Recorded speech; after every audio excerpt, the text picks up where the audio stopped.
Hello everyone, good morning, and to our teacher, Ma'am Flor. Hi to you, Ma'am. Good morning. I'm Annabel Agustin, and dito sa area namin maingay kasi malapit kami sa highway. Okay. Here is the GE10 midterm examination questions. The first one: will you hire people with disability and pregnant women in your business? Why or why not? Para sa akin, yes. No? Tatanggapin ko sila bilang mga empleyado kung sakaling may negosyo ako, no?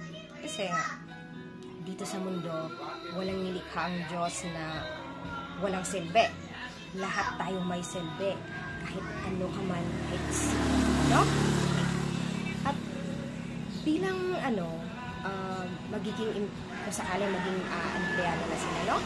Ito ay makakatulong sa mga, lalo na yung mga anak, makakatulong ito for preparation na para sa mga financial na needs nila. Kasi yung mga anak makakapagtrabaho naman yung mga buntis kahit siguro 1 to 5 or 6 months, pwede pa yan sila magtrabaho. Makakatulong ito para mapaghandaan nila para sa magpapanganak nila. Yun naman sa mga kapatid nating mga may mga disabilities, yung pagtanggap sa kanila bilang isang empleyado, malaking tulong ito upang ito sa nila mararamdaman nila sa mundo, mararamdaman nila na lahat ng tao pantay-pantay at meron silang meron silang mga nagawa dito sa mundo, no? Hindi sila para pang maging sila, yung parang kakaiba sila, self-pity sila. Yan yung para sa akin, tatanggapin ko sila, no? Dahil, lahat tayo pantay-pantay, no? Yan yung rason ko kung bakit sila tatanggapin. Kasi nga, mga tao lang tayo, okay? At saka yung pagtanggap nila bilang empleyado, makakatulong iyan para naman ma-boost yung nila, confident nila, no? At saka the second, ito yung second question. Which will you hire? Someone with experience but lacks educational degree, or someone with an educational degree and honors but lacks experience? Defend your answer. Para sa akin, mas pipiliin ko yung taong maraming experience and skills na medyo mababa lang yung pinag-aralan nila. Kasi, kasi yan, aanhin mo yung mataas yung pinag-aralan mo. Okay, matalino ka. Pero wala ka namang alam sa isang bagay na gawin. Halimbawa, meron akong isang auto shops. Tapos ang kailangan ko doon ay yung marunong yung sa vulcanizing, yung marunong mag-ayos ng motorsiklo, no? Halimbawa lang. For example, may nag-apply na isang automotive fresh graduate. Pero, paano kung hindi siya marunong mag-ayos ng motorsiklo at saka hindi niya kayang gawin yung mga kailangan sa negosyo, yung kailangan yung ni-require kong trabaho. Pero may isang nag-apply na elementary lang.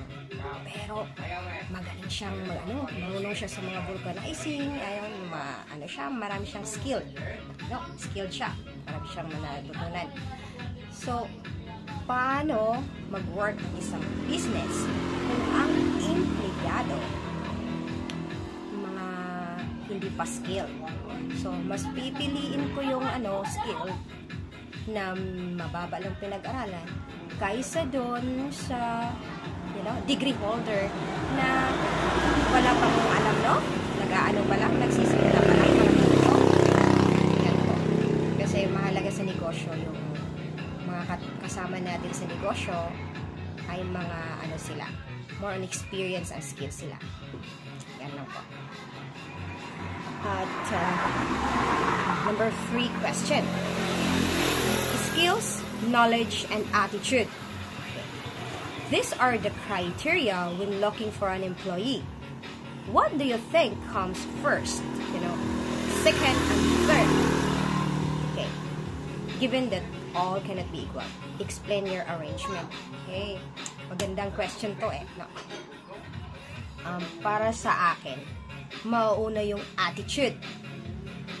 Tapos, second yung skills. At saka third yung knowledge. Bakit? Dahil pinakamahalaga bilang isang tao, yung ugali natin.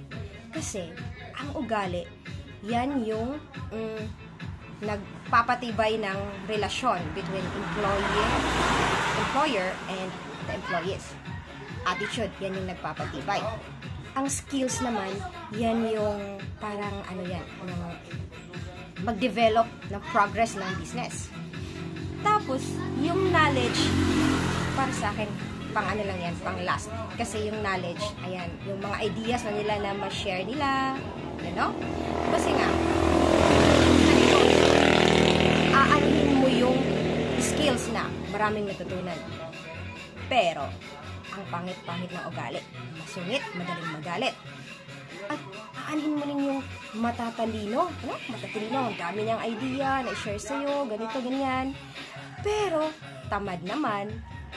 At saka, yung ugali niya, medyo, hindi naman natin sabihin. May pangit ng ugali, no? Kaya, para sa maganda yung mabait, may puso, marunong na makikipagkapwa-tao, Tapos, moral values pa. Tapos yung pangalawa na magaling siya sa trabaho, masipag, marami siyang natutunan, ayun. Tapos yung pangatlo, yung knowledge. Yung meron siya, Ma'am, how about this? Yung parang meron siyang share ng mga ideas, para naman mas lalong ma-develop yung business. So, para sa akin, attitude, skills, knowledge. The best arrangement for 3, criteria. Yan yung para sa akin. Thank you. At saka yung pang-apat, you will be having a very important meeting to someone who will potentially save your business. And there is no rescheduling. Sorry, excuse me. Suddenly, you had received an emergency phone call that you need to attend to your family emergency. You only have to choose one. What will you choose and why?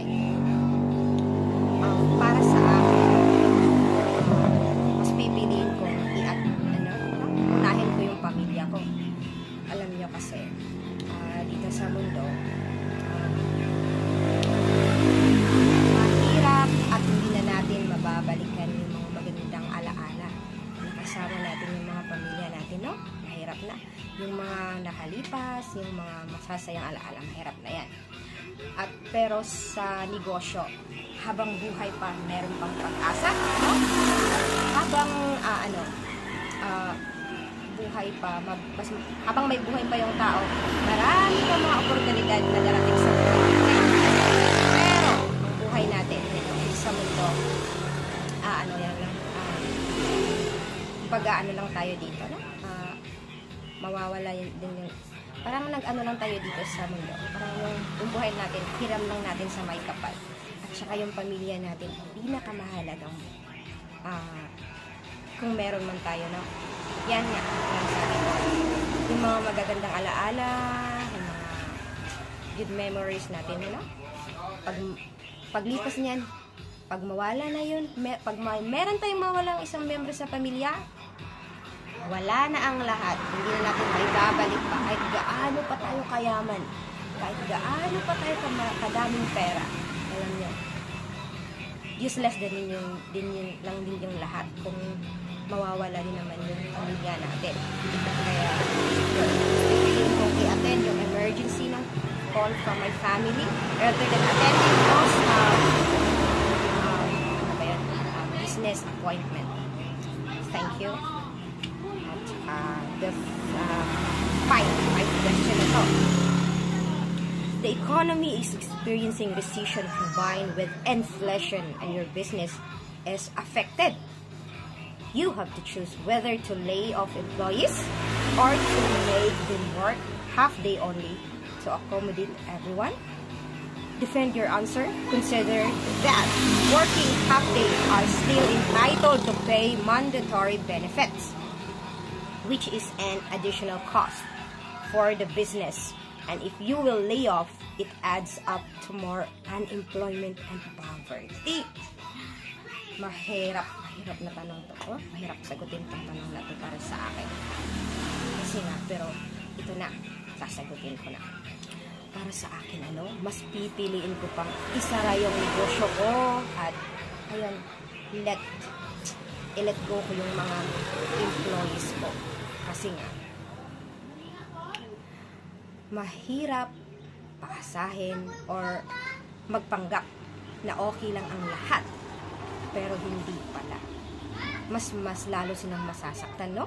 Lalo na pag nalaman nilang, ayan, yung, kumbaga, yung on time, nasasabihin mo sa kanila, wala na, mas mabuti pang ipaintindi sa kanila yung katotohanan. Kasi nga, hindi ko naman masisiguro kung kaya ko bang i-provide yung salary at yung good benefits ng mga employees ko, no? Kung gano'n na napapalapit lang, babagsak yung negosyo ko, yan yung para sa akin. Mas gustuhin ko pang sasabihin sa kanila na, sorry, wala na talaga. Kailangan na tayong putulin, wala na yung negosyo natin. Kaysa naman, pinito kasi yan. Hindi ko masisiguro na yung half day na income ng negosyo, yung half day work nila, at saka yung income ng negosyo, kayang i-provide, no? Sa mga, sa salary nila, sa mga benefits nila, hindi ko masisiguro yun. Kung ganun na yung negosyo ko, papabagsak na. Hindi ko masisiguro na ma-provide ko yung lahat ng mga kailangan ng needs or salary at benefits ng mga manggagawa ko. Kaya mas mabuti pang pipiliin kong i-let go sila at sasabihin sa kanila ang totoo, no? Yan. Kasi baka magaganap pa naman yan sa prayers. Prayers is the most powerful, things that, magagawa natin bilang tao. Kasi, yan, sasabihin ko sa kanila na, ayan, hindi maghanap sila ng ibang trabaho, or meron din ko siguro, for example, may kakilala ako, pwede din sila magtrabaho doon, bilang isang negosyante, marami namang mga kakilala na, pwedeng paanuhin mo itong yung mga trabaho, itong mga workers ko, sa'yo, kasi nga, yan, na sa yung negosyo ko. Sakaling, mag-move ulit, click ulit, hindi ko naman silang kukunin kung gusto pa nila. Kaya, para sa akin, yan na po. Mas gugustuhin kong sasabihin na lang sa kanila yung totoo, yan, let them go. Kasi nga, kaysa magtrabaho na half day, at yun, hindi natin masisiguro yung income ng negosyo ko kung kaya bang suportahan, kung sapat ba para sa kanila. Yan lang, thank you. Dito yung last question. You are already on retirement and you have to choose whether to pass down your family business to an heir who has no interest in managing the business, or would you rather sell your family business? Para sa akin, kung sakali may kapamilya ako na hindi siya mahilig sa business, hindi niya mahal yung business, hindi siya determined para gampanan yung business, para sa akin, hindi ako kapante. Hindi ako mapalagay pag ganun, no? Kasi masasayang lang din yung lahat ng pinaghirapan ko, yung lahat ng mga sakripisyo ko, kung isasalin o ibibigay ko yung negosyo sa mga taong hindi naman mahal at hindi mahilig sa negosyo. Kahit kapamilya ko pa yan, no? Kasi nga, ang pagninegosyo, una, dapat mahal mo sa negosyo. Dahil hindi ka naman magsisikap, hindi ka naman magsasakripisyo pag hindi mo mahal yung isang bagay, di ba?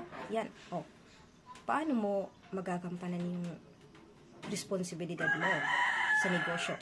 Kung ganun, hindi ka naman mahilig sa negosyo, kung hindi mo naman mahal yung negosyo. So, para sa akin, kahit masakit. Mas maganda pang i-benta ko yung business ko, sa akin lang yan ha, mas maganda pang ibenta ko yung business ko doon sa isang taong hindi ko man kaano-ano, pero determinado, pero kaya niyang gampanin, kaya niyang palaguin or gampanan yung isang responsibilidad, kaya niyang yung negosyo ko, yung kahit hindi man yan sa akin, kahit sa kanya naman yan, para sa akin masarap na sa pakiramdam na yung pinaghihirapan ko, yung mga sakripisyo ko, ginagampanan ng ibang tao, nanatiling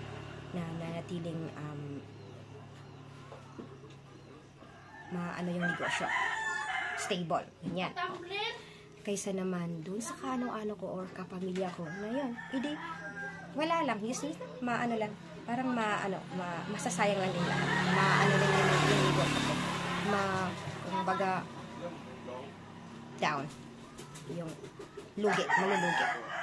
Kaya yan yung para sa akin, yan lang po. I will choose na ibenta kaysa naman ibigay ko dun sa kamag-anak ko na wala namang alam sa negosyo, no? Mahalaga kasi na gagawa tayo ng isang bagay, mahal natin, no? Hindi naman tayo magsikap, hindi naman tayo natin pahalagahan yung isang bagay pag hindi natin mahal, diba? Yan lang po. Maraming salamat, no? Thank you so much for listening and God bless us all.